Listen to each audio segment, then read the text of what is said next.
Beliau mengatakan, Qala haddatsana Rasulullah sallallahu alaihi wasallam. Rasul sallallahu alaihi wasallam berkata kepada kami, bercerita kepada kami, wa huwa shadiqul masduq. Ini ucapan Abdullah bin Mas'ud memuji Nabi Muhammad. Shadiqul masduq, ucapan yang selalu benar, tidak pernah bohong.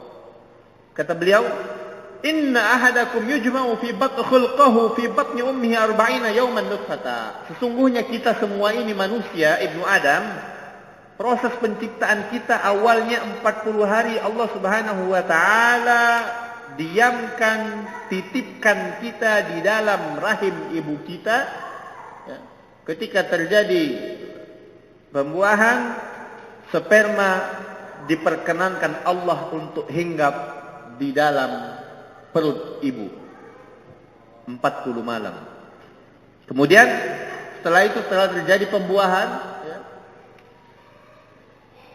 Summa yakunu 'alaqatan mithla dzalik, summa yakunu mudghatan mithla dzalik. 40 hari selanjutnya menjadi berbentuklah janin.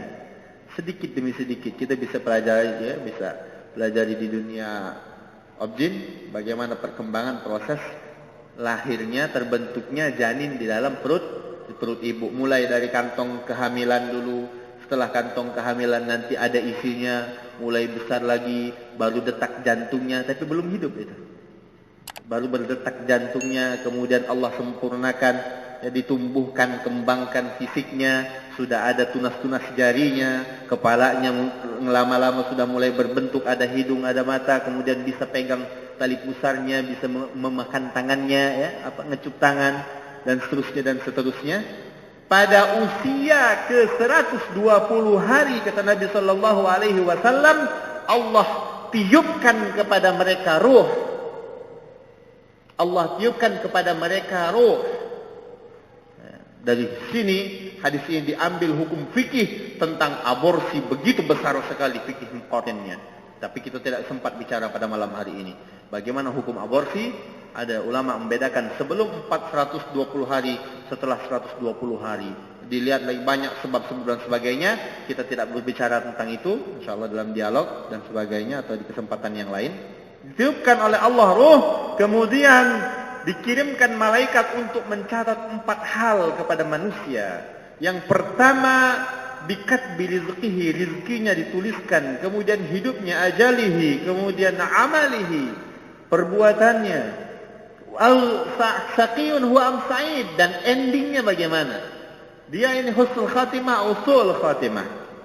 Kemudian kata Nabi sallallahu alaihi wasallam, demi Allah yang tiada Tuhan selain Dia, ada seorang melakukan ibadah, berbuat amal soleh seumur hidupnya, sampai tinggal antara dia dan surga 1 hasta. Akan tetapi tiba-tiba dia melakukan kemaksiatan dan dia mati dalam kemaksiatan tersebut, dia mati su'ul khatimah. Dan ada orang, kata Nabi Muhammad SAW, yang melakukan keburukan sepanjang hidupnya, sampai antara dia dan neraka tinggal 1 hasta mendekati kematian. Tiba-tiba dia berbuat buruk dan Allah matikan dia dalam keadaan tersebut. Dia mati, berbuat kebaikan dan dia mati dalam kebaikan tersebut, sehingga Allah Subhanahu wa taala catat dia sebagai orang yang meninggal dalam keadaan husnul khatimah, dan Allah masukkan dia ke dalam surga. Ini aneh, ya. Akan tetapi di balik kenyataan ini, Nabi sallallahu alaihi wasallam menuliskan bagi kita, mengajarkan kepada kita bahwa yang namanya amal, ya, sudah dituliskan tadi, ya. Rizki sudah dituliskan, sa'idun am saqiyun, bahagia atau sengsara sudah dituliskan, dan ada di antara keduanya ajal yang memisahkan. Mungkin kita bertanya, oh kasihan banget Ustaz, ada orang berbuat baik 50 tahun, tiba-tiba sehari dia berbuat jahat, dia meninggal, dia masuk neraka. Al-umru bi khawatimiha. Segala urusan itu dilihat dari endingnya, dari akhirnya. Bagus penghujungnya maka dia mati husnul khatimah, jelek penghujungnya na'udzubillah dia mati dalam keadaan su'ul khatimah. Jadi pertanyaannya pasti, bagaimana supaya enggak begitu? Ulama mengajarkan kepada kita supaya Allah tetapkan iman tidak pernah tercabut dari hati kita, ada 4 perkara yang jangan pernah kita laksanakan, jangan pernah kita lakukan, supaya Allah tetap tanamkan iman di dalam hati kita kini, nanti, dan saat kita kembali kepada Allah Subhanahu wa ta'ala. Yang pertama, jangan pernah remehkan sholat. Males-malesan sholat, meremehkan sholat, menggampang-gampangkan sholat. Sholat zuhur, zuhur besok masih aduh, jangan. Na'udzubillah. Ya. Salah satu penyebab su'ul khatimah di antara 4 yang asas yang sangat pokok adalah melalaikan sholat. Yang kedua, jangan pernah mengkonsumsi minuman keras maupun narkoba. Kenapa? Otak kita yang tidak bisa diganti dengan apapun Allah berikan secara cuma-cuma, dan dengan otak ini dijadikan taklif kita mendapatkan kemuliaan untuk melakukan hukum-hukum Allah. Makanya mohon maaf, orang gila enggak dosa kalau enggak sholat. Orang gila enggak dosa kalau enggak puasa. Kalau sehat ente tapi enggak mau sholat, enggak mau puasa, gila aja, enggak dosa. Jangan rusak otak kita dengan narkoba. Jangan hancurkan otak kita dengan minuman keras. Gilo, Pak. Ya. Kalau empedu yang rusak masih ada, bisa donor empedu. Jantung yang rusak masih bisa darah dan sebagainya masih bisa. Semua ginjal masih bisa. Otak nggak ada yang bisa. Ya. Tidak ada orang operasi otak, donor otak nggak ada. Sampai sekarang belum ditemukan. Ya. Dan akal itu berada, Allah letakkan di dalam situ. Ya. Tidak tampak, tapi jelas. Jangan pernah merusak otak, merusak akal pikiran kita dengan minum-minuman keras dan dengan narkoba ataupun zat-zat lain yang dapat merusak otak kita. Coba kita lihat kalau orang gila, Bapak Ibu dalam hati Allah, ya, orang gila dan orang sehat, orang yang otaknya rusak dan orang yang otaknya normal. Kalau orang yang otaknya normal, kepanasan dia ambil kertas digoyang-goyangkan kipasnya mengipasi muka supaya dingin. Orang yang habis minum minuman keras dalam keadaan mabuk, dia panas, dipegang kertasnya, kepalanya yang goyang-goyang. Nggak fungsi otaknya. Allah laknat. Yang ketiga, sebab matinya dalam keadaan su'ul khatimah wal'iyadzubillah, menyakiti kaum muslimin. Ya Allah, ini ulama yang bilang. Jangan pernah berniat menyakiti kaum muslimin siapapun dia. Wala taj'al fi qulubina ghillal lil ladzina amanu. Ya Allah, jangan biarkan hati saya menyimpan benci kepada seorang yang mukmin. Jangan pernah. Hati-hati betul. Kenapa? Allah jadikan hati kita tempat yang ditatap oleh Allah. Allah enggak lihat baju kita, jubah, motor, mobil, rumah, enggak. Hidung, enggak. Yang dilihat Allah hati kita. Kita enggak mungkin berangkat ke pesta, ke undangan. Kalau sendal kita, sepatu kita beda. Satu buatan Amerika, satu buatan India. Enggak mungkin berani kita beda-beda. Satu Carfil, satu Adidas. Mahal semua ini, Pak. Kanan Carfil, kiri Adidas. Jalan Bapak berani apa enggak? Enggak bakal berani, malu. Apa enggak sama? Dilihat, kenapa? Malu dilihat tetangga, malu dilihat teman. Kenapa kita tidak pernah berpikir, malu hati saya dilihat Allah kalau ada kebencian di dalamnya? Kalau kita pulang ke rumah mau tidur, di kasur kita ada bangkai tikus, nggak mungkin berani kita tidur di situ. Padahal kan gampang, tinggal ambil, bersihkan, hilang baunya. Kenapa kita rela tidur sementara dalam hati kita ada bangkai? Dan hati ini yang dilihat Allah Subhanahu wa taala.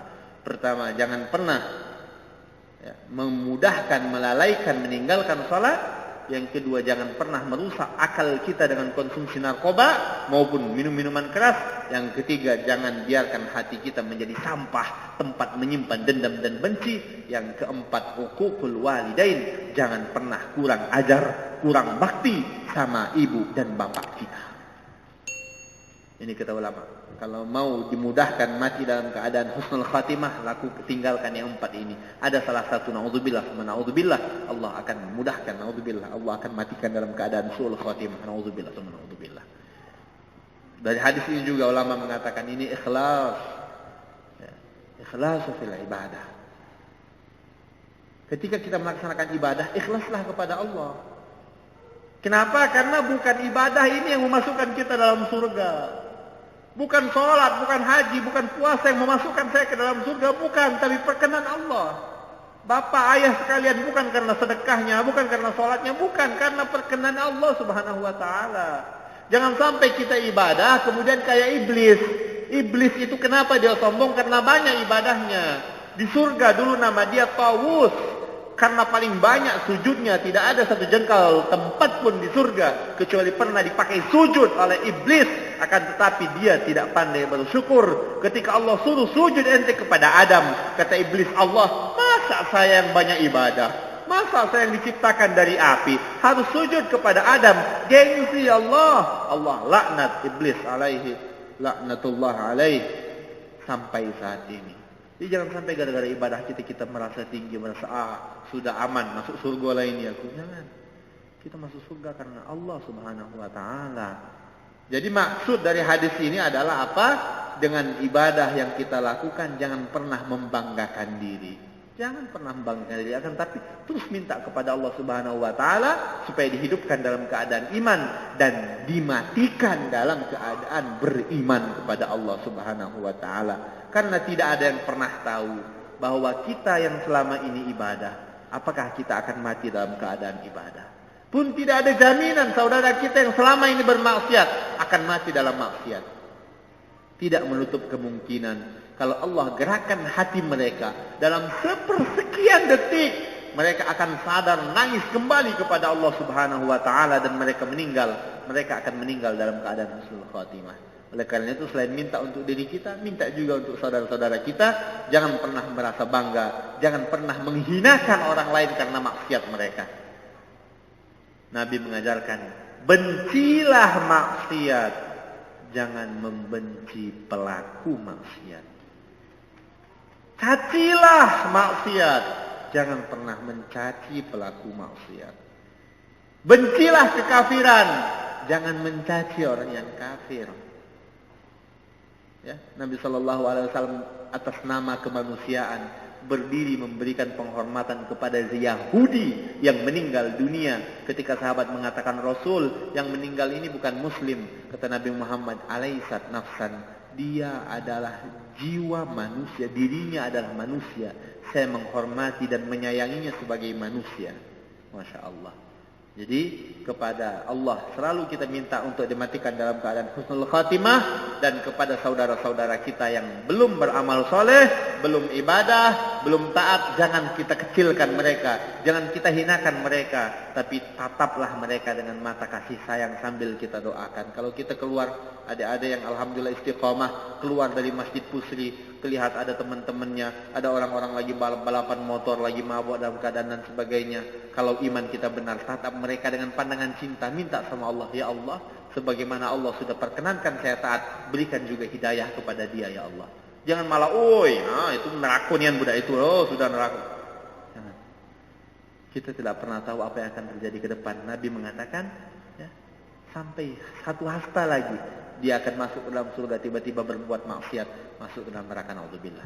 Oleh karena itu terus minta sama Allah, mudah-mudahan kita, ayah ibu sekalian, adik-adik, rekan-rekan, keluarga kita yang di rumah, semuanya ya Allah, matikan kami dalam keadaan husnul khatimah. Wassallallahu ala sayyidina Muhammadin wa ala alihi wa sahbihi wa barik wa sallim. Kalau ada yang perlu kita diskusikan, silakan.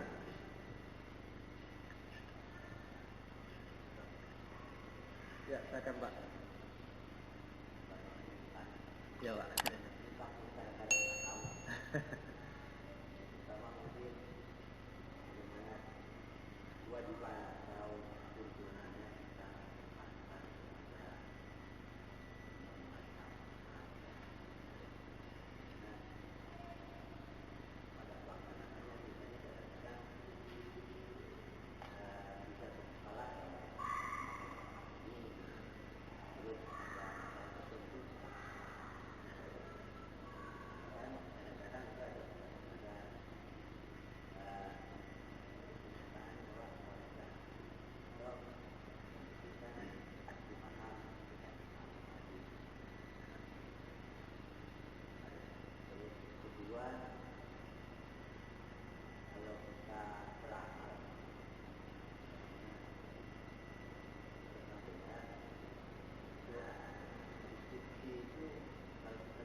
Ya, terima kasih ya Pak. Pertama, bagaimana hukum mengikuti imam mazhab? Banyak terakhir mengatakan ngapain ikut mazhab juga manusia sama dengan kita. Memang aku ikut Quran, ikut hadis saja. Betul itu ungkapan Pak. Ikut Quran, ikut hadis. Jadi masalah sekarang seperti apa pemahaman kita akan Quran dan hadis. Jangan-jangan baru diajak ngobrol bahasa Arab kita udah bingung, udah salah-salah harus buka Google mau ngomong begitu, itu kan malu ya. Pemahaman imam mazhab semuanya memiliki ikatan yang kuat. Mereka semua guru dan murid. Kenapa mereka memiliki pendapat yang berbeda hanya pada furu saja, bukan pada usul. Ya. Pendapat mereka semuanya sama. Beda hanya furu saja. Ya. Hanya cabang-cabang kecilnya saja yang beda. Samalah kira-kira perbandingan Pak, ada dua koki sama-sama tukang buat tempe. Pengalaman mereka sama, bahannya sama, sagunya, ikannya, gula merah untuk cukonya sama, bawang putih. Cuma ada kadang-kadang yang cara buatnya lebih lain, ada yang mungkin dimasaknya porsinya lebih lama dan sebagainya. Inilah yang menghasilkan kenapa hukum fikih itu berbeda-beda. Ilmunya semua sama. Ya. Imam Abu Hanifah adalah Imamul A'zam, disebut oleh Imam Syafi'i bahkan. Ya. Imam Malik di Madinah. Siapa beliau? Gurunya Imam Syafi'i. Imam Syafi'i mazhabnya tersebar di seantero Asia Tenggara. Siapa beliau? Gurunya Imam Ahmad bin Hanbal. Itu artinya keempat mazhab ini imamnya sama, mereka memiliki pertalian, hanya perbedaannya pada sudut pandang sedikit saja bedanya. Nah, terus bagaimana hukum mengikuti mereka? Hukum mengikuti mazhab adalah selamat. Itu aja Pak. Kalau kita mau ibadah sendiri, kita nggak tahu dari mana sumbernya. Kata Nabi, "Shallu kama ra'aitumuni usolli." Salatlah kalian seperti mana kalian melihat saya salat. Emang kita lihat salat Nabi? Nggak lihat. Jadi dari mana taunya? Dari Google. Itu nggak lihat namanya. Dari guru kita yang belajar dari gurunya, yang belajar dari gurunya sampai kepada Rasul sallallahu alaihi wasallam. Jadi ilmu agama harus nyambung. Nah, ngikutin mazhab wajib apa enggak? Kita harus punya pedoman supaya enggak tersesat. Itu aja, Pak. Terus gimana Ustaz? Kalau lagi repot, kita enggak tahu imam ini pendapatnya begini, Imam Malik pendapatnya begini. Boleh enggak saya pindah ikutin yang lain? Boleh, selamat. Enggak batal sholat kita kalau kita ngikutin tahiyatnya cara Imam Malik, enggak batal, enggak. Ya. Yang batal kalau niatnya salah. Kita sholat zuhur, niatnya sholat isya, itu salah. Ustadz beda usoli, enggak usoli. Enggak ada masalah, yang penting ente sholat. Yang penting hati niat. Kata Imam Syafi'i, usolli fardhu zuhri. Mau dibaca, enggak dibaca terserah. Yang penting dalam hati kita sholat, kita niat. Mau pakai usoli, enggak pakai usoli, terserah. Sholatnya sah semua. Yang penting sholat, benar. Ya. Jadi kita mungkin sekarang enggak perlu lagi adik-adik ya yang muda, kalau yang bapak-bapak yang sudah belajar insyaallah udah lebih matang, lebih bisa menerima mungkin adik-adik yang sekarang ini. Jadi udah tinggalkan ranah perbedaan ini. Saya terkesima dengan ungkapan Said Nursi Badi'iz Zaman. Saya baca ungkapan ini tepat 4 tahun yang lalu di tanggal 25 Juli seperti hari ini. Beliau mengatakan tidak usah berfokus kepada tasawuf karena sekarang bukan zamannya tasawuf. Terus zaman apa Said Nursi? Zamannya bagaimana agar generasi muda ini bisa beriman. Itu saja dulu. Ya, itu saja dulu. Masalah mazhab gimana? Ikutin, belajar mazhab Syafi'i yang mayoritas sekarang, dan jangan pernah menganggap diri kita bisa hidup, bisa ibadah tanpa belajar ke mazhab. Ustaz, cukup belajar Quran dan Sunnah. Iya, benar. Cuma masalahnya imam-imam mazhab itu lebih dulu lebih paham kepada Al-Quran dan Sunnah. Ya. Kita nggak sanggup, nggak bisa. Saya nggak bisa. Ya. Imam Syafi'i dari hadis ya Numair, madza fa'alan Numair, beliau mengeluarkan 60 hukum fikih dari situ. Saya ditanya makna hadis ini apa, nggak paham saya Pak. Nggak ngerti saya. Kecuali kalau saya setelah belajar dari mazhab, dari perkataan Imam Syafi'i. Ini pertama. Yang kedua, bagaimana baca ayat hadis qudsi Pak ya tadi? Ada pahalanya apa enggak hadis dan lain sebagainya. Kalau majelis ilmu, pahalanya Masya Allah majelis ilmu. Orang yang duduk di majelis ilmu, maka seluruh yang ada di lautan beristighfar untuk kita sampai kita bubar dari sini. Allah turunkan malaikat-malaikat sayap mereka membentang di atas kepala kita, mengaminkan doa-doa kita. Apakah ini hanya untuk Quran saja? Tidak, untuk semua ilmu. Bahkan Al-Quran mengatakan fas'alu ahla dzikri in kuntum la ta'lamun, termasuk ilmu matematika, biologi, kimia dan sebagainya. Nah, terus selanjutnya, kalau saya cuma duduk di masjid baca hadis, ada enggak pahalanya Ustaz? Masya Allah Bapak, pahalanya besar banget. Jangankan hadis qudsi, Bapak duduk belajar buat bom saja di sini, niatnya yang baik, niatnya mengajarkan, menolong untuk umat, ya, belajar ilmu politik, baca buku politik di masjid, ya. Bagaimana supaya ke depan umat Islam ini kuat politiknya, belajar ilmu ekonomi di dalam masjid ini bahkan dengan niat supaya Islam terbantu ekonominya, Masya Allah, itu pahalanya sangat besar di sisi Allah. Semuanya ilmu Al-Quran, ya. Ada seorang mahasiswa belajar di Amerika, kalau nggak salah di Jerman pada waktu itu, datang ke Imam Yusuf Al-Qaradawi. Beliau ini, dua orang ini ahli rakit bom, ya, kuliah betul, datang kepada, cuma jangan disalahartikan Pak, mentang-mentang saya bilang ini itu bagus, nanti pulang sini ngerakit bom semua, enggak, bukan, tidak ada ucapan dan maksud sedikit pun untuk itu, ya. Ketika mereka datang, wahai Imam, kami mau tinggalkanlah kuliah kami ini. Kami pengen belajar Quran saja supaya dapat pahala. Kata Imam Qaradawi, emang kalian belajar apa? Kami tiap hari belajar bikin bom, Imam, di fakultas kami itu. Udah, kami tinggalkanlah. Kata Imam Al-Qaradawi, tahu nggak kalian, umat Islam kalau tidak kuat dari segi persenjataannya akan diremehkan oleh manusia, oleh musuh-musuh Islam. Kalau kalian bisa mengandalkan ilmu kalian nanti untuk pertahanan umat Islam, kalian sumbangkan ilmu pengetahuan kalian untuk persiapan dan kaderisasi di dunia militer Islam, pahala kalian pahala jihad. Masya Allah. Artinya tidak ada dikotomi, mohon maaf Bapak ya, tidak ada dikotomi ilmu pengetahuan. Semua ilmu pengetahuan berpahala besar ketika kita pelajari. Ya, tergantung niatnya. Belajar apa? Matematika atau apa? Ini nggak lama lagi tes PNS. Ya udah, pahalanya tes PNS aja. Lulus dapat, nggak lulus sudah hilang. Ya. Tapi kalau niat kita, apapun yang kita pelajari, kita sumbangkan untuk peradaban keilmuan Islam, maka semuanya berpahala jihad fisabilillah. Ya beda tentunya kalau Al-Quran, membacanya saja sudah bernilai pahala satu huruf. Cuma jangan mentang-mentang hadisnya bicara hanya Quran saja, kemudian nanti umat Islam generasi muda-muda semua sini nggak ada lagi yang mau belajar matematika. Kenapa? Nggak ada pahalanya. Nggak semuanya berpahala di sisi Allah Subhanahu Wa Taala. Kita balance, Al-Quran kita baca, ilmu-ilmu lain kita baca. Sangat indah, sangat berharap saya. Mudah-mudahan dari adik-adik yang muda-muda ini, dari anak-anak kita, cucu-cucu kita nanti lahir ekonom muslim yang dapat meninggikan derajat masyarakat Islam di dunia.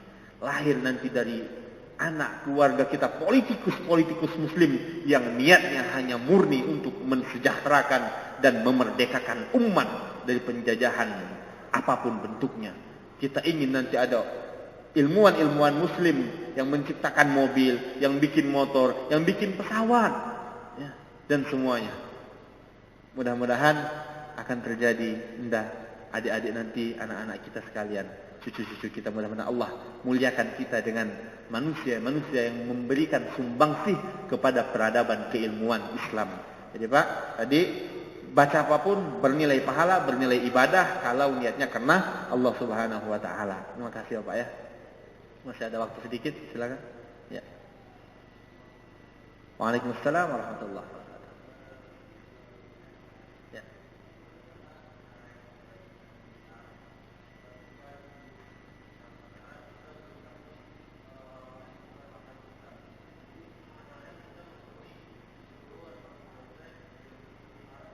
Ya. Ya, terima kasih. Ya. Bagaimana dalam hal ini salaman ya, bukan nonton bareng kan? Kalau diajak nonton bareng ya mau, ayo nonton bareng yuk, kita nggak mau, nonton bareng yuk nggak mau, ayo nonton bareng nggak mau, saya yang bayarin, oke lah kalau begitu. Ini salaman, ini udah tradisi kita. Nah sekarang kita ini bagaimana datang dengan generasi yang baik, dengan akhlak yang baik, mengajarkan agama yang baik, ya akhlak yang baik. Jangan mentang-mentang ya mengajarkan sesuatu pun harus dengan cara yang halus. Nanti kita datang ke rumah, pengumuman nggak boleh salaman ya kalian ya. Nanti kita malah dikucilkan. Jangan, kita dakwah dengan cara baik. Gimana caranya? Jangan kita lakukan yang diharamkan Allah Subhanahu wa taala. Salaman dengan bukan muhrim itu enggak boleh. Ya. Ustaz, itu kan cuma salaman, saya cuma gandengan tangan, waliyadzubillah. Ya. Ini kadang-kadang harus jelas-jelas ya. Gandengan, duduk dempet-dempetan di kursi yang mahasiswa duduk sampingan, yuk hindarin. Ya, kalau bisa udah cowok samping kanan, cewek samping kiri. Ya, kalau nggak mau cowok di depan, cewek belakang. Ya, juga gitu. Salaman gimana? Cukup kita, apalagi sekarang sudah ramai media sosial, masyarakat sudah semakin terbuka, kita cukup ya bisa begini saja, atau nggak usah salam sama sekali dengan perempuan yang bukan mahram kita. Dengan guru kita, nah kadang-kadang yang berat ya. Guru kita gimana sudah nggak apa-apa, mereka mengerti kok insya Allah. Ibu, kami pamit Bu ya, mohon doanya. Assalamualaikum Bu. Tanpa kita dekati, cukup dari jauh saja, nggak usah kita jolorkan tangan kita. Ya. Nah, mungkin masalah kadang-kadang ketika kita bertemu di keluarga besar, ya, ada hal halal misalnya, ada sepupu dan sebagainya, mereka bukan muhrim kita. Ketika mereka menjolorkan tangan, saya sangat terkesima dengan ajaran guru Syekh Muhammad Ali Jum'ah, Mufti Dar Al-Misriyah. Jadi jubah di Mesir itu lebar kan ya. Ya, ada jubah Azhar Pak ya, ada jubah, ada lagi pakaian luar. Ketika ada yang mau salami beliau, baik itu muridnya atau teman-teman atau tamu-tamu, beliau biasanya langsung masukkan jubahnya, tangannya ke dalam jubah, kemudian diambil asalnya, mohon maaf saya ada wudu, saya mazhab Syafi'i, begitu Mas beliau. Artinya apa? Beliau gunakan alas jubah yang tebal beliau ketika ada orang, bukan semuanya, ya. Bukan setiap perempuan langsung begitu pakai jubah, enggak. Ya, ketika ada yang orang perempuan datang menjulurkan tangan mau salaman dengan beliau, apalagi di muka umum, ya, guru kita, dosen kita misalnya, ya, ketika di muka umum kita enggak terima tangannya, langsung malu dia, ya, Pak ya. Malu dia. Jadi kita juga harus bijak dengan sehalus mungkin dan sebaik mungkin apa kita dekapkan tangan, terima kasih ya. Atau ketika mungkin kita bawa tas dan sebagainya, "Duh, mohon maaf Ibu, saya lagi wudu, udah wudu mau sholat nih buru-buru ya." Kasih. Insyaallah yang lain ngerti. Ya, jadi jangan juga diikutin terus salaman dengan semua orang. Kita ajarilah dikit-dikit sama teman kita, komunitas kita yang di sekeliling kita saja dulu. Kita contohkan ya, tanpa jangan frontal, ya. Jangan langsung. Kalau ada yang masih biasa salaman begitu, udah giniin aja lah, ya tangannya ya. Maka saya deh. Mudah-mudahan dikuatkan Allah Subhanahu wa taala. Kita tutup majelis kita. Mudah-mudahan ini majelis yang diridhai oleh Allah Subhanahu wa taala, menjadi majelis yang menyenangkan Nabi sallallahu alaihi wasallam. A'udzubillahi minasyaitonir rajim. Bismillahirrahmanirrahim. Alhamdulillahirabbil alamin. Wal 'aqibatu lil muttaqin wa la 'udwana illa 'alal zalimin. Allahumma akhlis niyyatana 'ala. Ya Allah, sucikan, muliakan niat ibadah kami, niat hidup kami, niat usaha kami hanya untuk-Mu ya Allah. Allahumma ahyina muslimin wa amitna muslimin wa hsyurna tahta liwa'i sayyidil mursalin wa sallallahu ala nabiyyina Muhammadin wa ala alihi wa sahbihi wa barik wa sallim walhamdulillahi rabbil alamin wal 'afwu minkum wassalamu alaikum warahmatullahi wabarakatuh.